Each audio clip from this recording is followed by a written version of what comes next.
Dan Jadi kita bakal membahas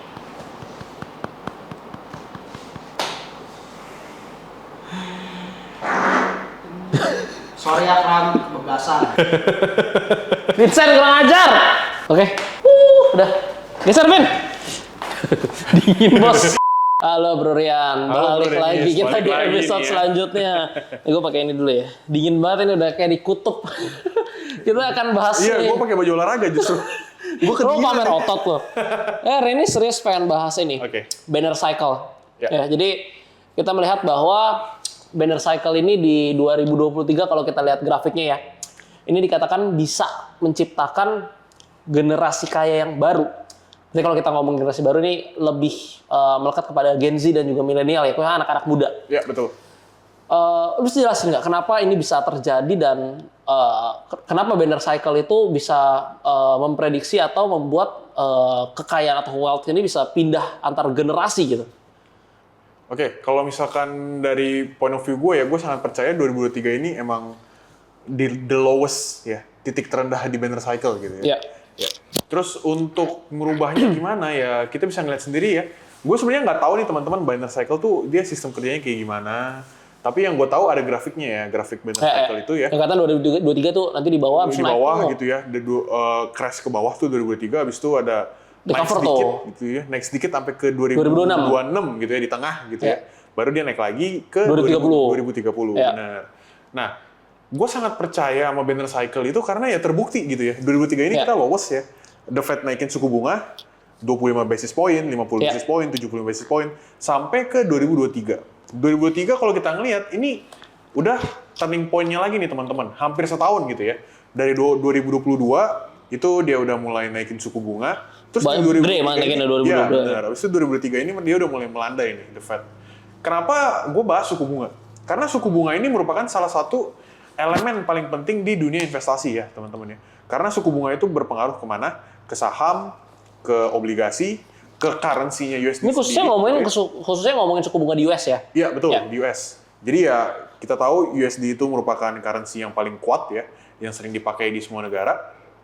Jadi, apapun yang terjadi di US gitu ya, mau currency-nya, mau kebijakannya itu sangat berpengaruh ke investasi di seluruh bumi gitu ya, secara global. Ya. Kayak gitu. Jadi, banner cycle nih, 2023 ini drop paling bawah, oke, inline sama yang The Fed udah mulai mau cut suku bunga, pemotongan suku bunga ya. Jadi banyak aset kelas kayak misalkan saham US contohnya, terus juga currency mereka udah mulai melemah gitu ya. Itu sangat inline sama si banner cycle ini yang sampai 2006 itu naik ke tengah. Ibaratnya Kayak gitu. banyak banget yang under value, banyak banget Iya, yang bener. murah. Khususnya di 2022 akhir sampai 2023 awal ya. Iya, Contoh itu kita lihat kebanting semua. S&P Nasdaq itu kan wah lagi turun-turunnya. Drop, bener. Itu kalau kita dapat momen di sana 2023 wah recover semua, banyak all time high Yes, semua ya. bener. Even Apple ya yang market cap paling besarnya udah $190 sekian. Nvidia udah wah beggar Iya. ya segala macam. Apalagi Coinbase ya. Ya saham yang relate dengan kripto juga karena kita melihat juga Bitcoin ini mulai recover ya di Iya. tahun 2023 ini. Nah, let's talk about saham Indonesia. Gimana menurut lo kalau saham Oke, Indonesia? sebenarnya saham Indonesia ini secara teknikal itu mulai recover ya. Gue ngomongin secara grafik gitu ya. Terlepas dari siapa yang ngangkat si ISG. Tapi ya kita semua tahu lah ya teman-teman ya. Kalau ISG itu diangkat sama Pak Prajogo Pangestu. Gitu, Tahun ini ya. Tahun ini. Karena kita melihat saham-saham yang seperti Yes. BRPT, TPIA, Cuan ya. Habis itu Ya. saham-saham yang sebelumnya nggak manggung, Nggak pernah manggung. belum pernah sampai kayak 2023 ini ya. Apalagi kayak BRPT kan downtrend terus Iya. tuh ya. Tek, tek, tek, tek. Tiba-tiba Padahal perusahaan bagus, naik perusahaan gitu. bagus. Yes. Tiba-tiba tahun ini semuanya teng dan market cap-nya ngeri banget ya bos. Iya, naik semua. Itu Iya. brand aja sempet serobot si BCA ya teman-teman ya. Jadi top 1 Iya, gitu ya, iya, tapi udah brand. turun lagi lah. Ngeri banget sih itu. Dan ya happy cuan ya buat teman-teman yang udah pegang hold, yang brand udah dari cuan IPO banyak. gitu ya. Iya. Itu cuan banyak gitu. Nah kita melihat bahwa kalau kita ngomong investasi itu kan nggak semua orang punya kesempatan yang sama ya. Bener. Mungkin yang dia ngerti story-nya segala macam, dia ngerti fundamental. Karena Ya. kalau kita ngomong by fundamental ya bukan perusahaan yang maksudnya murah atau kayak murah Yes, banget bener. enggak, atau mau dibilang bagus banget juga ya enggak juga, tapi nggak jelek ya BRPT ya, tapi ya good company. Cuman kalau misalkan memang secara konsep dan play kita nggak ke sana kan kita nggak, atau nggak dapat informasi kan kita nggak bisa masuk ke sana. Jadi Bener. pasti investasi itu akan di saham-saham yang saham-saham bosan ini ibaratnya. Let's say kita ngomongin banking ya kan, saham-saham Ya. fundamental bagus yang harganya murah, kita beli di sana, kita nabung di sana. Dari segi return gimana tahun ini? Dari segi return pasti lebih hancur. Ya, jadi ini pasti bakal lebih hancur ketika kalian nggak pegang saham Prajogo Pangestu. Tahun ini? Kenapa? Ya, kenapa? Karena ya ISG ini didongkrak sama Pak PP gitu ya, sedangkan saham-saham blue chip lainnya kemana? Mereka hilang. Kayak BCA gitu ya. BCA itu dari awal 2023 sampai mungkin pertengahan hampir akhir gitu ya, itu ya geraknya segitu-segitu aja. Baru mulai start Desember ini kita ngeliat BCA udah recover lagi ke 9.300 gitu ya. Bank juga udah mulai masuk inflow. Padahal sebelumnya Indonesia itu nggak aktif, teman-teman. Bursa saham Indonesia itu nggak terlalu aktif di 2023. Yang kalau kalian bisa Market cap lihat, kecil ya? Market cap, bukan market cap, apa namanya? Volume itu kecil ya? Transaksi itu cuma Karena bisa waktu itu pernah di bawah 20 triliun. Harusnya kan stay di 10 ya? Rata-rata 10 lah seharusnya yang bagus gitu ya menurut si BI. Jadi ya kita bisa ngeliat transaksi harian 6 triliun, 7 triliun ya. Untuk Indonesia gitu ya, market yang emerging dibandingkan dengan kita bisa ngeliat Taiwan, terus kita bisa ngeliat Hang Seng, kita juga bisa ngeliat India gitu ya, itu mereka naiknya kencang semua. Volumenya kencang gitu teman-teman. Sedangkan Indonesia ini ditinggalin sama asing gitu ya. Kita bisa ngeliat ditinggalin sama asing, outflow terus-terusan sepanjang 2023, barulah gue udah ngeliat secerca harapan ketika si The Fed ini udah mulai nge-call dovish gitu ya. Bisa mau cut rate katanya ya, mau cut di tahun ini 2024 mau cut rate 3 kali ya katanya. Barulah kita ngeliat ini banyak inflow masuk ke bank. Kayak misalkan kemarin gitu ya, mulai 20-an Desember gitu teman-teman, banking itu ya inflow-nya gede. BCA itu net inflow rata-rata harian 300M teman-teman. Di tanggal 20-an Desember. Kayak gitu. Kalau secara sektor tahun ini 2024 kita melihat bahwa harusnya ya secara kalau kita mau dari sisi objektif ataupun optimis ketika The Fed mulai turunin suku bunga, dan kita melihat ini kan market kita yang tadi seperti Bro Rian bilang termasuk emerging market. Di mana kita sangat tertopang oleh foreign flow ya, dari dana-dana asing dari luar segala macam. Kalau nggak ada flow yang masuk ya susah banget berat untuk naik, karena kita udah sekarang bukan ngomongin saham bagus, saham murah, udah bukan itu lagi ya. Intinya kalau nggak ada flow ya nggak akan naik gitu. Karena siapa yang naikin ya kan? Karena uang mau bagus sebagus apapun atau sejelek apapun, kalau misalkan ada flow ya naik gitu teman-teman. Iya. Tapi kalau marketnya kecil ya kan. Benar. Nah, jadi kita melihat bahwa ini kan ada peluang atau bahan bakar yang positif ya di 2024 ini. Melihat kondisi secara makro menurut lu, tapi balik lagi ya di market seperti ini itu kita harus pintar-pintar sebenarnya yang namanya kita pilih sektor. Ya kayak misalnya 2020 farmasi ya udah pada tahu lah pasti kan 2020 maksudnya. 2020. 21 tech. Kan 22 komoditi batubara. 23 PP ya kan Pak PP. Di 2024 berarti pasti ada perubahan dan cycle berikutnya gitu. Nah, menurut lu apa nih sektor selanjutnya yang bisa kita jadikan inceran gitu? Terus untuk portofolio investasi. Kalau menurut gue sih gue masih bullish on tech ya teman-teman ya. Gue bullish on tech, teknologi dan juga beberapa saham banking. Mungkin ini terdengar konvensional banking atau apa? Banking yang kecil. Jadi kita bilangnya digital banks gitu ya. Ini disclaimer on ya teman-teman. Ini view gue pribadi. Dan mungkin ini analisa secara old school teman-teman. Karena ketika suku bunga di-cut gitu ya, di mana money is easier, uang lebih mudah gitu ya, itu ya flow bakal masuk ke Indonesia. Masuknya kemana? Ke sektor-sektor memang yang high risk teman-teman.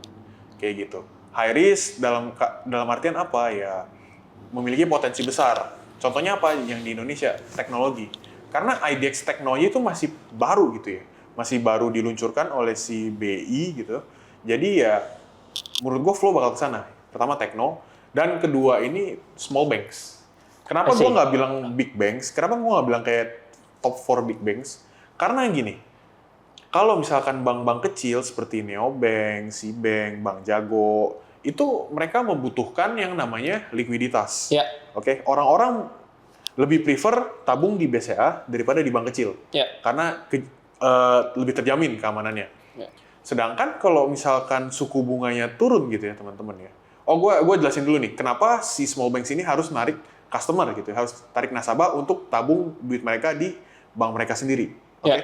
Ketika mereka nabung nih, kayak misalkan lu sering lihat dan ada Sibank, Bank Jago, itu mereka punya yield deposito tuh gede. Dibanding bank konvensional pasti jauh. Benar. Untuk apa? Untuk menarik konsumen, untuk menarik nasabah menyimpan duit mereka di sana. Jadi ada competitive advantage lah ya. Yes, benar. Nah, ketika suku bunga tinggi, ya mereka harus tinggiin juga yield dari deposito mereka.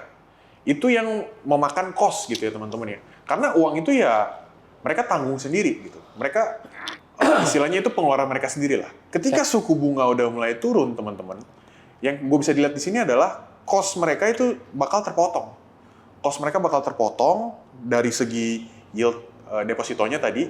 Lalu ya kalau kita lihat cost terpotong ya berarti kemungkinan berubah dari rugi jadi profit gitu teman-teman untuk small banks. Sedangkan untuk big banks teman-teman justru ya ketika suku bunganya naik, pendapatan mereka otomatis naik teman-teman. Tapi kalau misalnya suku bunga turun nih, let's say BBCA nih, itu dia mencetak profit all time high di 2022 gitu ya. Dan mungkin di 2023 juga all time high gitu. Tapi kita bisa ngeliat nih teman-teman, kalau misalkan suku bunga menurun, ya berarti pendapatan BCA itu juga secara linear menurun. Ya. Oke, secara linear menurun. Biasanya investor luar itu ngeliat dari segi growth. Ketika BCA let's say di 2023 contoh gitu ya, net profitnya 40 triliun, tapi nanti di 2024 itu ketika suku bunga di-cut, ya, mau nggak mau Indonesia itu juga ngikutin cut suku bunga. Oke, mungkin BCA turun let's say jadi 30 triliun pendapatannya gitu ya. Nah, kalau kita lihat di sini itu ada walaupun high, walaupun masih tetap tinggi gitu ya pendapatannya ya. Tapi kalau kita ngelihat di 2022 ini, 2023 ini masih high base, di mana intinya itu ya masih tinggi dibandingkan dengan 2024. Jadinya terjadi penurunan profit, walaupun sebenarnya masih sama-sama tinggi gitu ya. Penurunan profit, jadi sehingga nggak seksi di mata investor asing. Sedangkan si small banks ini yang tadinya mungkin rugi, jadi ruginya kecil atau bahkan profit. Jadi profit ya. Itu lebih seksi dari segi growth untuk investor luar. Jadi gue sangat pede sama small banks untuk di 2024. Kalau untuk tag-nya apa nih kira-kira yang bisa dilirik lah? Jadi referensi mungkin jadi ideal, bukan plan ya tapi ya. Idea ya. Gue bisa say Goto sih teman-teman. Goto. Ya. Kenapa? Karena terlepas dari performa sahamnya ya, dari performa perusahaannya yang masih merugi gitu teman-teman. Ekosistem Goto itu udah besar banget ya dari GoPay. Jadi kita pernah bahas gitu ya, GoPay, Gojek, terus Tokopedia, bahkan dia join sama TikTok gitu. Jadi dia udah menguasai banyak sektor. Arto juga ya. Arto, bener. Mereka udah menguasai banyak sektor teman-teman. Mulai dari sosial media, dari e-commerce gitu ya. Istilahnya new economy lah, sektor new economy itu udah dikuasain sama si Goto. Tapi banyak orang yang bilang bakal tidur di gocap. Gimana menurut lo? Tidur di gocap sih menurut gua enggak lah. Mungkin banyak orang bilang tidur di gocap nih. Goto turun ke 55 aja itu demand-nya pasti sangat besar. Ya. Jadi menurut gua itu sangat kecil kemungkinan dia nyentuh gocap. Kenapa? Karena ya orang-orang udah tahu Goto gitu kan. Jadi ya bakal ada support di luar dari angka 50 itu. I see. Gitu. Kalau di luar daripada Goto ada nggak tech stock lain yang cukup lu lirik dan ada potensi kenaikan yang cukup bagus di 2024 ini? Kalau di Indo jujur ya, sebenarnya tech di Indo ini itu bukan bener-bener tech gitu ya, Dendi. Cuman di tech-techkan ya, karena ada momen 2021 ya. Yes, benar. Cuma di tech-techkan, ambil padahal mereka itu ya. Media, terus saluran TV, ya. Mungkin ada tech nggak bisa seperti yang kayak di Nasdaq kita lihat ya, kita lihat ya di Nasdaq gitu yang bener-bener ya tech, yang bener-bener tech gitu. Nah, itu jelas nggak bisa. Ya. Contoh Airbnb gitu, kita kan lihat bahwa lu jualan apa itu, lu villa, hotel segala macam, dia nggak punya gedungnya bos, dia nggak punya rumahnya, dia nggak punya apa-apa, dia cuman ya itu Airbnb. Jadi orang kita pakai Airbnb tapi ya rumahnya bukan punya dia gitu kan. Itu kan keren ya. Itu tech. Itu tech tapi yang di tech-techkan sebenarnya. Ya kan? Jadi ya untuk di Indonesia ini menurut gua mungkin nanti di next year ini bakal muncul IPO tech-tech yang baru teman-teman. Kayak gitu. Mungkin ya ini mungkin. Tapi dari tech sendiri mungkin ada yang keren gitu ya. Kayak misalkan di Indo maksudnya? Ya mungkin WRG ya teman-teman. WRG itu kan dia katanya mau bahas tentang VR, terus tentang AR juga kan inline sama si visi misinya Apple tuh yang mau keluarin Apple VR gitu ya. Tapi mungkin masih jauh lah ya. Masih jauh, karena kalau kalian buka laporan keuangannya, teman-teman, ini gue bukan maksudnya untuk menjelekan atau gimana, tapi secara objektif pendapatan terbesar WRG itu dari jualan pulsa. Itu lo pernah bilang. Ya kan, dari jualan pulsa, terus dia branding tech itu gimana gitu loh. Jadi kalau publik menurut gua yang kita butuhkan implementasinya ya. Yang dibutuhkan implementasinya. Sedangkan kalau kita lihat publik ya istilahnya ditipu lah.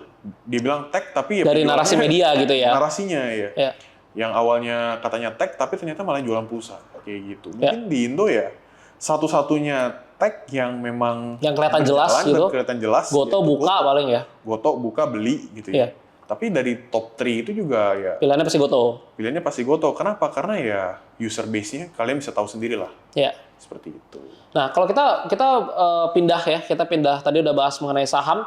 By the way, disclaimer ya, ini nggak ada rekomendasi beli ya. Ya. Jadi jangan sampai di HK, abis itu kalau cuan nggak bagi kita, kalau loss marah-marah, nggak ada kepentingan juga.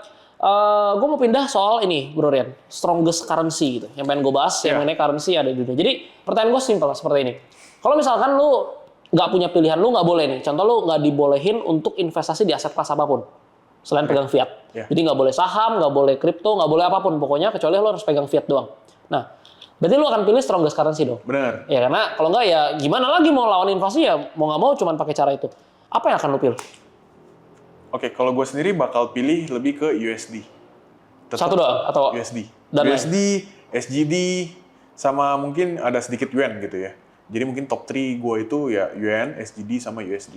Kenapa gue pilih USD? Karena gini, semua negara itu reserve-nya punya USD. USD teman-teman. ya US dollar.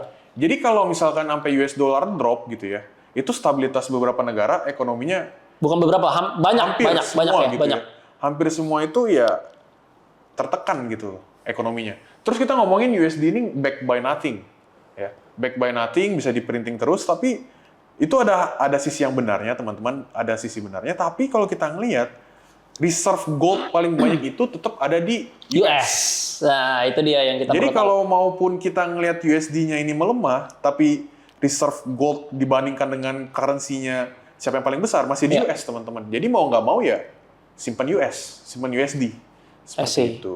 Nah, tapi kalau kita ngomongin currency lain, contoh tadi lu ada sebutin SGD atau currency lain. Ada nggak yang menurut lu cukup menarik gitu?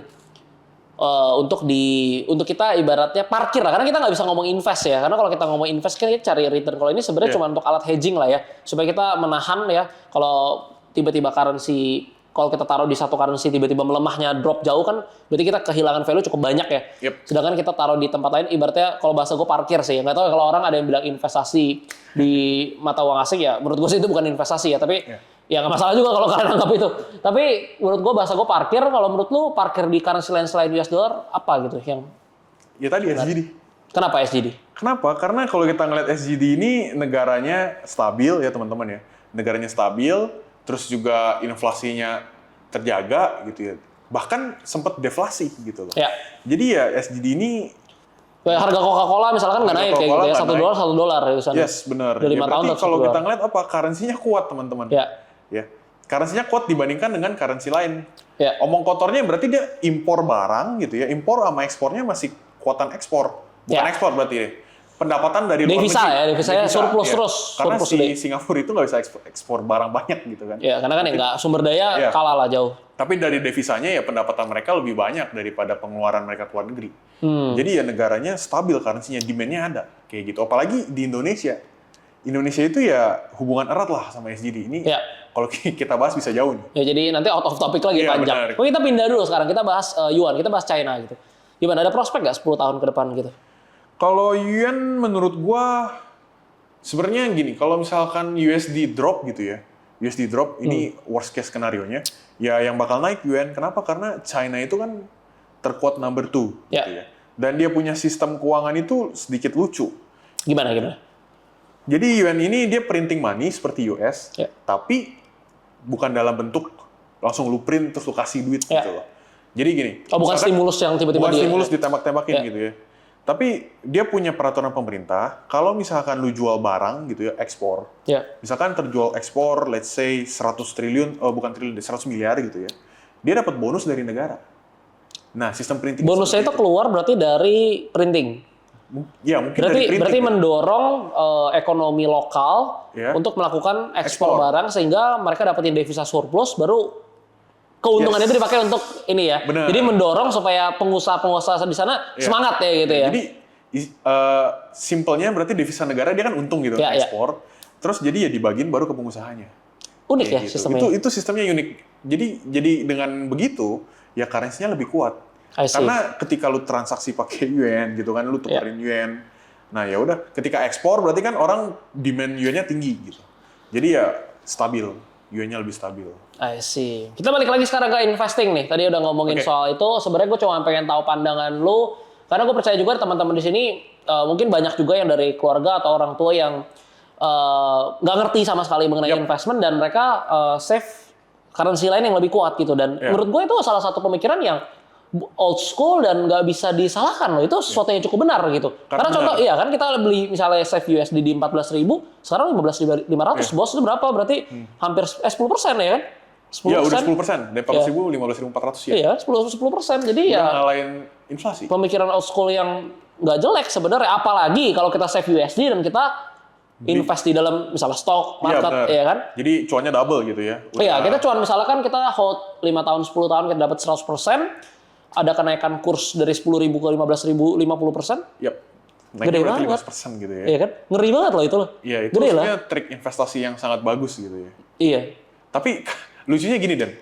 Ya, Ketika semua orang punya pemikiran kayak kita, semua orang bilang buy USD, save the strongest currency, gitu ya. Ya, Ketika semua orang melakukan itu, negara kita bakal hancur.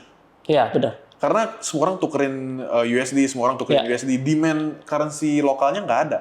Gitu. Ya, Itu justru bakal jadi Bakal jelek untuk Bakal kita juga jelek gitu. untuk Justru harusnya kita Indonesia, benar. berharap bahwa anak muda di Indonesia ini bisa berkarya dengan kreativitas baik dari sektor tadi yang Bro Rian bahas mengenai ekspor, habis itu produk lokal ya, habis itu juga kita melihat dari sektor pariwisata dan lain sebagainya sehingga banyak uang yang masuk ke sini dan akhirnya membuat kita tahun demi tahun bisa maju sampai Benar. Indonesia Emas nanti ya di 2045 dan ya nanti generasi kita atau ya kita masih ada harusnya ya kalau kita sehat dan lain-lain. Jadi kita juga bisa menikmati Ya. bahwa Indonesia makin maju ke depannya dan itu harapannya sih. Jadi bukan berarti kita oh iya ini currency lemah segala macam kita hajar semua ya nggak seperti itu. Tapi Ya. di satu sisi memang kita perlu untuk save bukan semua tapi sebagian kalau menurut gua. Ya. Karena di satu sisi kita kan harus memikirkan juga yang namanya keamanan gitu. Ya kan? Dan juga bukan berarti oh oke nih gua percaya sama satu negara gue bet di currency nggak kayak gitu juga. Nggak. Ya jadi kita cari yang memang secara objektif, yang memang paling besar, yang paling kuat dan ya udah kita parkir sebagian gitu kan. Ya. Ya kalau misalnya Ini di note teman-teman ya sebagian gitu ya, jangan semuanya. biasanya gue mikirnya gini juga sih kalau mau parkir itu kan parkir uang yang yang ibaratnya let's say 3% sampai 2 atau 2% dari aset cukup dan Yap. udah jalan 10 tahun ternyata nggak terjadi apa-apa, pakai aja uang untuk jalan-jalan. Iya, dong. benar. Saya lu beli yen Jepang nih. Lu kemarin gua udah beli di 101, 108 gue jual sih. Iya. Jadi Udah naik tuh ya. nggak jadi ke Jepang gua. Tapi kalau misalnya case gini, lu beli di 115, 112 gitu kan, lu ada. Sekarang 108 misalnya dia turun sampai 101 waktu itu lu berasa itu rugi kan? Ya nanti one day lu mau ke Jepang lu pakai buat jalan-jalan kan? Iya, Sama sebenarnya aja nggak gitu. rugi. Sebenarnya kan ya bentuk uangnya tetap Kan nanti sama. ya di sana lu tukerin kan sama makanan segala macam gitu kan. Kayak misalkan lu beli 112 dapat 100 yen contoh gitu ya. Tapi kalau lu di sana lu belanja 100 yen ya tetap 100 yen Iya. gitu kan. Jadi ya nggak ada salahnya kan berarti bukan kita beli Iya. oh kita beli 100 miliar gitu kan semua kan bukan begitu. Kita beli ya seadanya lah Iya, ibaratnya ya. betul.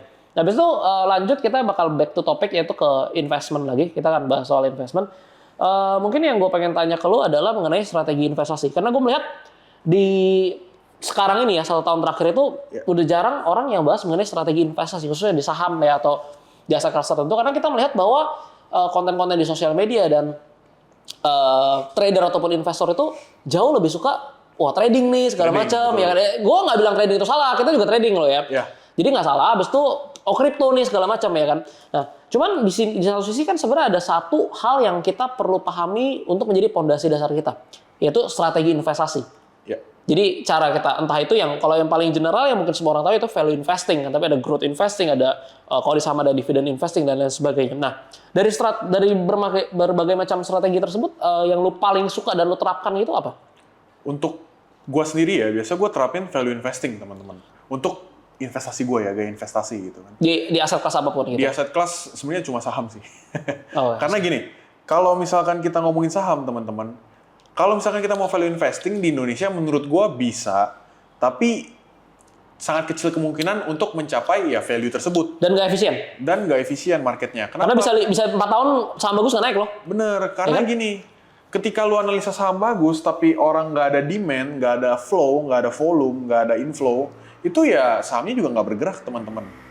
Kenapa? Karena market Indo ini masih kecil, ya, masih bisa istilahnya dimainin sama uang besar gitu ya, big money. Beda sama di US nih. Kalau misalnya kita mau value investing di US itu sangat-sangat setuju gua. Kenapa? Karena di sana nggak ada satu pihak yang bisa ngegoreng saham-saham besar. Gitu. Jadi Ya. untuk investasi dan trading menurut gua tergantung dari Regional medan, ya. medan perangnya gitu loh. Di mana lu Regional. main di negara mana Yes. gitu. Kalau di Indo, jujur gue dulu pernah analisa PWR gitu ya. PWR itu Perusahaan targetnya bagus. jauh, perusahaan bagus. Dividen gede. Kerjasama sama PLN, dividen gede, terus hutangnya kecil gitu ya. Nggak kemana-mana. Tapi di tahun ini gue juga ada analisa WIM gitu ya, Wismilat. Itu gue analisa waktu di 800 ke harganya 2000 sekian gitu. Ya, 200% lebih berarti. Ya, itu udah ya ke-hit gitu teman-teman di cerita saham. Kemarin gua ada kirim analisa value investingnya gitu ya, pakai discounted cash flow. Ya buat kalian yang mungkin mau belajar juga mengenai Bisa. saham, ya kalian bisa join, itu grupnya gratis, jadi nggak dipungut biaya sama sekali ya. Kalian bisa belajar, dapetin trading plan, investing plan, seperti yang tadi Bro Rian bahas, kalau ada bahas swim, segala macam, kalian bisa dapetin idea, kalian bisa tanya-tanya juga ya. Bener. Seputar makro, market, technical, outlook, segala macam, dan itu for free. Kalau kalian emang mau, kalian bisa klik link yang ada di deskripsi. Langsung chat aja ke admin kita. Nanti admin gue bakal balas WhatsApp kalian dan bakal invite kalian ke grupnya. Sekali lagi for free ya, nggak perlu bayar apapun. Oke, kita lanjut ke WIM tadi ya. Ya. Oke, ya kalau WIM itu ke-hit secara value investing ya oke. Tapi mungkin dari 10 analisa ya 3 sampai 4 ke-hit, lalu 5 sampai 6-nya gimana? Ya kita bisa tunggu aja, kita tunggu sampai marketnya benar-benar growth gitu ya. Ya. Lebih organik marketnya, karena yang gue lihat sekarang market di Indo ini cenderung banyak manipulasinya, Ya. kayak gitu. Kalau misalnya teman-teman yang mau value investing, menurut gue lebih better kalian invest di saham-saham US. Contohnya Apple, pada paling gampang gitu kan. Yes, Belum Apple. belum tentu loh porto-porto yang kalian keluar masuk, loncat sana sini Ya. segala macam, belum tentu ngalahin returnnya Apple. Belum tentu ngalahin returnnya Nvidia yang beli udah cuma tidur doang ya kan. Ya. Belum tentu ngalahin loh. Kalau kalian mondar-mandir di Iya. saham ya Karena kalau mondar-mandir itu bisa hilang opportunity kadang. Kita Iya. saham A, tunggu 3 bulan nggak naik, nih kita pindah saham B, A-nya naik. B nggak naik kan kita pindah saham C, B-nya naik. Wah, Iya. beli saham A lagi, C-nya naik, A-nya turun. Kan bisa kayak gitu. bener. Jadi nggak ada conviction kan. Makanya ya target gue sih untuk bursa saham Indonesia ya kita tunggu sampai marketnya organik, baru value investing bisa Diterapkan bisa secara diterapkan sungguh-sungguh ya. Secara sungguh-sungguh, bener. Tapi kecuali kalian memang ngerti story-nya. Jadi Yes. jadi value investing itu menurut gua bukan cuman kuantitatif ya. Jadi bukan laporan keuangan bagus segala macam, tapi kualitatif Kualitatif, juga. benar. Jadi kita lihat manajemen, siapa orang di baliknya, Yap. kepentingannya dan story seperti apa. Benar. Ya karena kita lihat contoh BRPT saham cyclical naik kok. Iya. TPI segala macam kan saham-sahamnya Pak PP semuanya naik gitu kan. Karena ada story-nya gitu. Kalau kalian ngerti dan kalian ikutin ya silakan, karena nggak usah idealis lah ya di market manapun ya, yang kita cari nggak usah munafik gitu, nggak ada. Cuannya. Oh gue mau cari perusahaan bagus, nggak ada lah. Lu mau cari cuan, Iya, ngaku aja gitu kan. Gue pun selalu ngaku gitu, gue mau cari cuan. Lu mau saham Ya. apapun ya, kalau bisa cuan ya gue beli gitu. Cuman beda ya soal conviction. Contoh di saham third liner, market cap di bawah 1T ya nggak mungkin dong masa masuk 1M 2M, oh ngeri dong. Ngeri kebanting. Akpul ya. nanti ya, bukan akpul ya. Masalah gue. Dimakan sama pengendali. Diguyur ya kan, turun ARB segala macam. Sedangkan kalau di saham yang perusahaannya bagus, market cap-nya besar, berani masuk lebih besar. Yes, bener. Ya kan, mau sahamnya apa ya nggak peduli gitu, selama cuan ya cuan gitu ya kan. Yang penting cuan, bener, YPC. Ya, abis itu yang gue lihat kayak gini bro, gue itu salah satu orang yang sebenarnya menerapkan konsep value investing ini. Berarti kan kita berbicara soal margin of safety ya. Ya. Kita melihat suatu, sebenarnya apapun lah. Jadi sebenarnya konsep dasarnya adalah lu mau ngomongin rumah gitu, ada ada rumah satu komplek harga 2 miliar. Ini ada orang BU nih. Iya. Dia jual 1,5 miliar. Sikat dong. Sikat. Terus sikat abis itu jual 1,7, 1,8 pelan-pelan pasti laku. Cuan, bener. Iya kan? Itu value investing. Ada margin of safety tuh antara kan 1,5 ke 2-nya itu kan ada nilai interestnya di 2. Iya. Nah, gue melihat ini bahwa bisa diterapkan di semua aset kelas. Nah, mungkin gue akan nanya ke lu dulu sebelum gue bilang yang punya gue nih. Jadi kalau menurut lu kan kita ngomongin value investing ini kita berbicara margin of safety. Berarti pasti kalau kita gabungin entah itu di saham US, saham Indonesia atau saham luar negeri atau aset apapun, pasti ada suatu aset yang lebih layak dibandingkan aset lainnya yang secara value lebih murah, yang kita bisa terapkan value investing di sana, yang punya margin of safety lebih besar. Kalau menurut lo pribadi apa? Spesifik aset kelas gitu ya, langsung sebut gitu namanya gitu. Misalnya saham sama apa, kripto apa gitu. Untuk kripto ya, gue jadi bakal sebut kripto nih teman-teman. Gue Ya. Bitcoin. Kalau sama berarti, gue juga. Ya. Kenapa Bitcoin? Karena use case-nya itu banyak banget, Den. Ya. Ya. Kita baru tahu istilahnya iceberg lah, tip of the iceberg Ya. gitu ya. Kita baru Kita tahu baru bisa di ditransaksiin. early phase, Early phase, bener. di tahap seperti internet baru ditemukan. Iya, Implementasi belum ke semua orang nih. Bener. Kalau misalnya dulu kita internet taunya bisa apa? Bisa buka website gitu ya. Kita pun udah tahu kita belum buka, belum Iya, ada, mungkin belum ada ada. laptopnya Bener. dulu 2 tahun 2000 kan, mungkin belum punya wifi-nya ya kan. Ya. Kalau sekarang teman-teman mau kerja aja bisa pakai internet, mau ngapa-ngapain bisa pakai internet. Gak ada internet habis kita. Istilahnya kalau internet mati habis. Habis, lu mau ngapain? Iya. Mau nonton video ini nggak bisa ya kan? Benar. Lu mau belajar nggak bisa, lu mau cari duit nggak bisa. Semua internet sekarang. Karena semua udah tergabung ke teknologinya seperti itu. Jadi ya menurut gue view gue untuk Bitcoin memang masih sangat under value. Kenapa bisa under value? Analisanya dari mana? Dari kita ngeliat dari mining powernya deh teman-teman ya. Kita ngeliat dari Ya. mining powernya. Mungkin banyak orang yang bilang, oh ini mah intrinsic value-nya 0 gitu. Tapi kalau kita ngeliat teman-teman, ya untuk mining Bitcoin aja mungkin harganya lebih mahal daripada emas. Ya. Gitu ya. Mulai dari rig-nya, mulai dari listriknya, terus juga kita ngeliat dari sisi dia punya mining power gitu. Itu yang buat dia jadi punya intrinsic value ya. Itu- Karena kan banyak teman-teman di sini yang mungkin nanya kayak, lu ngapain beli angin gitu kan? Lu ngapain beli itu scam segala macam kan? Nah, Ya. ini gue kasih tahu gini ya. Kalian yang bilang kayak ini nggak ada fundamental, yang nggak ada nilai intrinsiknya. Jadi itu mining itu apa gitu? Kalian coba aja kalau nggak ada nilai intrinsiknya, kalian merasa itu bahwa di print segala macam gitu kan, kayak scam. Kalian coba cari Bitcoin gitu, bisa nggak Ya. kalian dapetin? Nggak akan bisa. Kenapa? Kalian mesti beli alat mining yang mahal, kalian mesti punya skill yang kalian mesti ngerti, kalian mesti ada biaya operasional, ya kan, listrik segala macam, ada capital yang perlu kita siapkan. Nah itu yang membuat Bitcoin ini jadi punya nilai intrinsik. Dan Kalau itu cuma pun- datang dari langit mah ya nggak Dan ada. itu pun nilai intrinsiknya itu secara tradisional gitu Dan. Ya. Secara tradisional kita ngitung dari segi fisikalnya, belum dari segi demand-nya, belum Ya. dari segi Adopsinya yang makin adopsinya, luas, belum ya. dari segi future forecast-nya kayak gimana Ya. gitu ya. Jadi ya untuk Bitcoin itu menurut gue masih sangat-sangat under value sih. Benar. Apalagi kalau kita mau ngomongin secara hitungan matematika bodoh aja gitu, ada Ya. berapa miliar populasi di dunia ini gitu kan? Ya. Bitcoin itu cuma ada 21 juta. 21 juta. Jadi kalau dibagi satu orang pun nggak dapat satu. 0, sekian lah. Ya. Artinya kalau lu punya satu aja, lu punya satu Bitcoin aja. Sebenarnya satu Bitcoin itu nggak terlalu mahal loh untuk harga sekarang. 600 juta sekian kan. Lu punya satu aja Bitcoin. Itu lu artinya di masa depan itu lu udah jadi top 1% harusnya. Kalau dibanding orang-orang Yang bisa belum punya dulu, gitu iya ya. kan? Karena jumlah orangnya terlalu banyak dan Bitcoin ini supply terbatas. Cuman 21 juta gitu. Bener. Jadi gue setuju sih. Lebih ke Bitcoin ya. Itu salah satu aset kelas yang menurut gue bagi gue ya, gue paling berani masuk banyak. Tapi nah ini teman-teman juga harus tahu, untuk di kondisi kapan. Ya. Karena kita melihat ada Bitcoin ETF approval, Dovet mau cut rate 3 kali, ya kan? Habis itu kita melihat bahwa ada next cycle untuk buruan selanjutnya, adopsi yang semakin luas. Even ini pemain besar yang udah masuk, bukan cuma retail. BlackRock, BlackRock JP segala Morgan. macam ya kan. Kalau kalian bilang itu scam ya masa BlackRock di-scamin gitu ya ibaratnya kan. Itu institusi dengan Institusi aset dengan- kelolaannya iya, benar. triliunan dolar. Dan juga analis di sana ya pinter-pinter lah. Nggak mungkin mereka punya analis terus Nggak masuk mungkin ke sembarangan. aset kelas yang nggak jelas gitu kan. Mungkin secara konsep juga banyak teman-teman yang berpikir bahwa kalau kita ngerti Bitcoin kita harus all in. Nah ini yang salah nih. Karena BlackRock juga nggak all in gitu. Iya. Jadi kalau kalian baru pelajarin sedikit demi sedikit, kalian taruh 5%, 10% is oke ya kan. Bukan berarti harus semuanya gitu. Nah ini ngomongin alokasi, mungkin gue bakal tanya ke lo. Kalau lo pribadi gimana Bro Rian?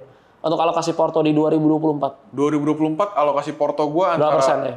kripto dan saham gitu berarti. Ya sama, kalau ada aset kelas lain juga boleh disebutin. Oke, untuk gue sekarang nih ya, gue masih emang heavy di saham gitu teman-teman. Tapi mungkin gue bakal ada shifting gue punya wealth dari saham gitu ya. Mungkin di saham gue sekarang ada 60 gitu ya, terus di kripto ada 40. Mungkin gue bakal pindahin jadi 30-70. Di kripto jadi 70? Di kripto ya. Nggak all in tapi? Belum bukan nggak ya? Berarti Belum, bukan nggak ya. soon mungkin ya? Iya, pasti soon. Kenapa? Karena ya gue percaya sama cryptocurrency. Ya. Dengan teknologi-teknologi sekarang gitu ya. Dan juga startup-startup yang sudah mulai include di dalam ekosistem cryptocurrency ya. Potensinya masih sangat besar lah. Untuk sekarang, for now gitu ya. Tapi perlu diingat juga nih teman-teman. Kalau kita nggak ngerti apa yang kita investasikan, jangan taruh duit banyak-banyak. Jadi nggak ada conviction, nggak nggak ada tidur, nggak nyenyak, conviction, segala macam. nggak ngerti gitu ya, ikut-ikutan orang, ikut-ikutan kita yang tadi ngomongin Bitcoin gitu ya. Jadi ya untuk kalian masuk ke suatu aset kelas itu harus punya conviction dan juga ngerti duit kalian ini mau diapain sih gitu. Jadi nggak harus kalian masuk ke Bitcoin, ke cryptocurrency, ngikut-ngikutan orang, ngikut-ngikutan influencer, ngikut-ngikutin tren gitu ya teman-teman ya. Jadi ya kalau misalkan kalian memang mau belajar lebih dalam tentang kripto, kalian bisa join grup gua sama Bro Dennis di mana? Kayak di cerita kripto ya. Jadi linknya udah gue taruh semua di deskripsi. Kalian tinggal klik aja dan itu semua grupnya for free. Jadi kan mau belajar apapun ya, baik itu saham, kripto ataupun forex itu for free. Linknya udah gue taruh deskripsi. Kalian tinggal chat aja ke admin. Dan ini mungkin kita bakal sampai ya 2025 ya, harapannya bisa bantu mungkin ya nggak banyak ya, karena ya mungkin memang nggak banyak orang yang mau belajar dan hidupnya berubah. Tapi nggak apa-apa ya, mungkin di 2025, 2026 mungkin pas cycle mungkin kripto udah selesai ya, mungkin kita juga nggak tahu ya masih bakal ada atau enggak, maksudnya bakal lanjutin atau enggak. Tapi yang pasti untuk sekarang di 2024 ini kita masih berkomitmen ya untuk kasih free education untuk kalian yang memang punya niat untuk belajar gitu. Kenapa kita nggak buat berbayar ya? Salah satu itu aksesibilitas. Kita pengen kalian punya aksesibilitas untuk belajar gitu. At least basic-basicnya lah gitu. Kalau kalian udah punya uang gitu kan misalnya, ya mau beli kelas berbayar ya silakan gitu kan. Jadi nggak masalah gitu. Beli ya lebih bagus gitu, kalau ada kelasnya berbayar bagus kalian beli. Habis itu kita akan, gue satu pertanyaan lagi mungkin lu sebelum menutup ya hari ini, yaitu mengenai lu masih percaya nggak sama TradFi? TradFi ya. Berarti kita ngomongin obligasi, kita Semua, ngomongin ya? saham, ngomongin banking gitu ya. Mungkin gue masih sedikit percaya gitu Dan. Sedikit percaya karena gue masih pakai bank gitu ya. Kita mau transaksi kalau nggak pakai bank gimana? Iya. Kayak kita susah juga. Lo nggak ada. Biasanya lo mau beli kripto, mau withdraw kan bingung ya kan? Bingung. Jadi ya masih nempel gitu cryptocurrency sama TradFi. Tapi dari segi obligasi, dari segi saham, setelah gue lihat-lihat gitu ya, ini kurang lebih ya sangat berisiko gitu. Kalau misalkan kayak kita contoh di saham deh. Kita saham banyak big money gitu ya, dan juga market cap IHSG itu masih kecil. Iya. Jadi ya Masih ada potensi untuk growth ke depannya. masih ada potensi untuk growth gitu ya. Tapi dari segi kita mau value investing, kita mau invest gitu istilahnya ya, mungkin masih kurang sreg gua untuk invest di saham-saham Indo sekarang. Kayak dengan adanya market manipulation, dengan adanya news-news gitu ya yang nggak bisa ngegoreng. Makanya untuk sekarang gue lebih prefer pakai makroekonomi daripada pure fundamental analisa. Jadi di-combine ya? Iya, jadi di-combine gitu daripada kita pure ngitung-ngitung gitu ya. Jadi ya Jadi pakai top-down analysis ya dari makro, sektor baru ke fundamental emiten ya? Baru kita cari emiten yang paling bagus di sektor tersebut kayak gitu. Karena ya kalau misalkan kita ngelihat sektor, ya at least kita bakal dapat flow-nya seperti itu. Tapi untuk obligasi ya teman-teman, menurut gue obligasi ini mungkin sudah old school ya menurut gue. Jadi memang ya, karena di buku yang kita belajar kan misalnya di Intelligent Investor atau buku lain yang membahas tentang investasi itu kan selalu dibahas gitu kan, bahwa ya di saat itu karena belum ada kripto gitu ya, jadi cuma dibahas ya stok atau obligasi, bonds gitu kan, obligasi atau saham gitu. Makanya ada juga analisa yang dari punya Intelligent Investor gitu ya, analisa return saham sama return obligasi gitu ya. Ada istilahnya, gue lupa istilahnya apa namanya. Abis itu juga diajarin bahwa berdasarkan umur gitu, bahwa semakin tua umur kita taruh semakin aman. Misalkan contoh umur 20, oke berarti 20 obligasi, 80 saham. Nanti pas umur 60 obligasi, 40 saham. Tapi ini menarik, gimana realita menurut lu? Kalau menurut gua teori itu kurang cocok untuk dilakukan untuk sekarang gitu. Kalau menurut lu? Ya, gue juga setuju. Udah outdated karena nggak ada aset investment yang baru gitu kan. Sekarang udah kripto mungkin analisanya udah beda lagi. Maksudnya 80% Bitcoin gitu ya? Tadi lu bilang cuma 5%. Itu kan maksudnya untuk entry level gitu, untuk belajar ya. Kalau kalian menurut gue ya, kalau misalkan ini menarik ya, tapi out of topic dikit. Kalau orang yang pertama kali udah emang punya niat untuk belajar, dia taruh uang 2% atau 5% ya ke Bitcoin, tapi dia belajar dengan sungguh-sungguh ya. Mulai dia baca white paper-nya.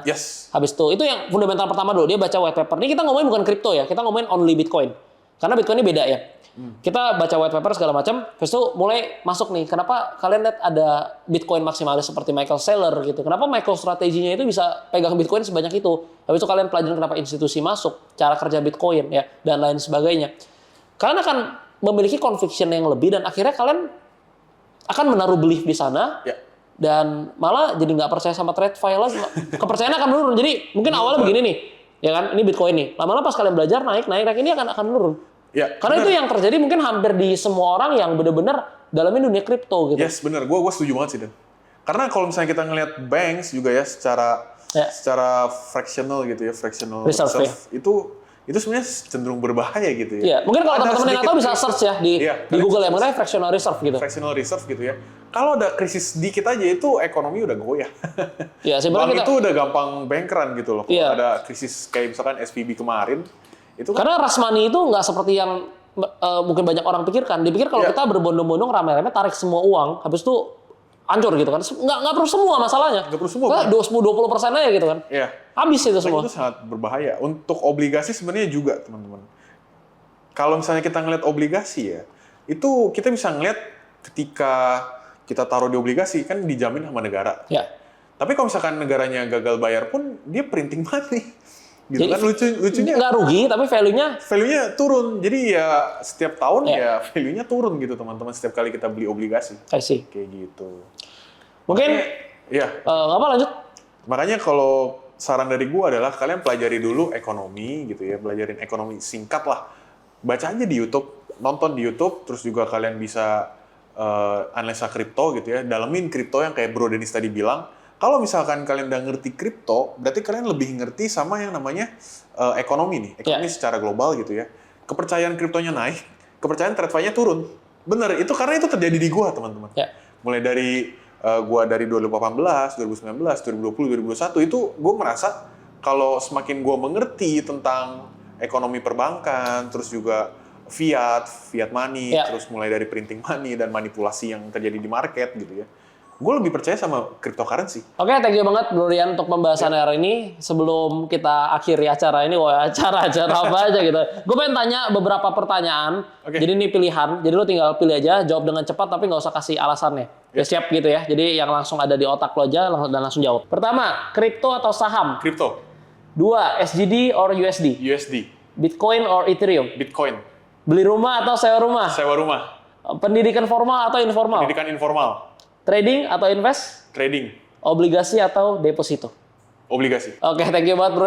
Kalau jawabnya trading bukan invest atau salah jawab ya? Enggak, Apa mau itu jawab gue trading? emang lebih prefer trading untuk sekarang gitu. Oh, untuk sekarang. Untuk sekarang ya, karena yang gue lihat di sini adalah ketika kita trading ya, kita tahu kapan untuk exitnya teman-teman. Sedangkan untuk investing menurut gue, untuk di zaman sekarang ya bukan nggak terlalu cocok lah. Kecuali menjelang bulan nanti ya di kripto kayak Yes, ada benar. bulan udah rilis semua. Nah itu kalau gitu Ya, dia mungkin main di spot mungkin gitu. di tahun depan gitu, Bisa gue pusing. baru mulai kita buy and hold gitu. Hold. Sampai kelar Buy and forget bull run. sebenarnya ya. Iya, Udah, kita buy lupain and aja udah forget, semua. ya. Sampai kelar bull run. Nah, ini juga jadi salah satu dilema investor, teman-teman. Kalau kita invest, kita kan hold 2-3 tahun gitu kan. Kita percaya sama kita punya conviction terhadap aset kelas yang kita beli gitu ya. Misalkan dulu gue ada beli Habar gitu, Ya. Hedera Hashgraph ya. Conviction gue tinggi, cukup tinggi untuk 2-3 tahun ke depan dengan Habar ini. Tapi dengan konsep investing, ya mungkin gue nggak tahu kapan exit. Iya, benar. Belum tahu kapan exit gitu ya. Jadi ketika Habarnya turun, ya udah gue tetap hold. Dan itu merupakan kesalahan. Iya. Jadi kita harus pilih memang metode yang tepat untuk aset kelas yang tepat. teman-teman. Jadi bukan cuma soal ini tapi soal exit juga ya. Yes, benar. Kalau misalkan kita investing ngomong Apple, ya udah kita buy, nggak usah exit juga nggak masalah. Kayak Warren Buffett. Kayak Warren Ya, Buffett. terus Coca-Cola tuh nggak dijual-jual Iya sampai sekarang. benar. Gitu. Itu nggak masalah. Tapi kalau misalkan untuk kripto gitu ya, ini kan Terus sektor soal yang baru. cycle-nya ya. Kan ada cycle-nya, kita udah ngerti cycle gitu ya. Ya udah kita kalau kita exit ya exit gitu. Nggak ada kata-kata investing. Kayak gitu. Ya. Oke, itu dia. Buat request next episode, kalian boleh komen di bawah. Sampai ketemu di episode berikutnya. Thank you Bro Rian. Thank you, Broden. Salam cuan teman-teman semua.